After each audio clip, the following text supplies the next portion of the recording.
ఎన్నో దశాబ్దాలుగా ఎదురుచూస్తున్న నిరీక్షణ నెరవేరుతోంది. కోట్లాది మంది హిందువులు ఎదురుచూస్తున్న సమయం రానే వచ్చింది.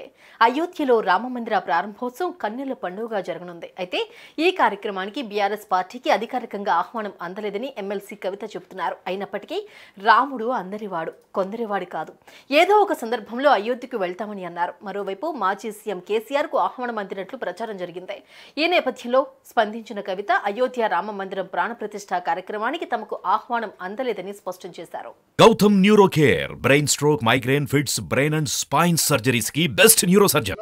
టీఆర్ఎస్ పార్టీకి అఫీషియల్ గా అయోధ్య రామ మందిర్ ఇష్యూ మీద ఇన్విటేషన్ ఏం రాలేదు. అయినప్పటికీ రాముడు అందరివాడు కొందరివాడు కాదు. ఏదో ఒక సందర్భంలో ఏదో ఒక సమయంలో అయోధ్య విజిట్ చేసే అవకాశం తప్పకుండా వస్తుంది.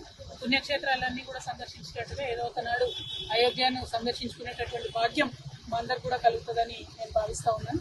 బట్ రేపు జరిగేటటువంటి ఈవెంట్ లో అఫీషియల్ ఇన్విటేషన్ లేదు కాబట్టి వెళ్ళలేకపోతా ఉన్నాం. బట్ రాములవారి టెంపుల్ కాబట్టి ఏదో ఒక సందర్భంలో తప్పకుండా వెళ్తాం. Thank you. జై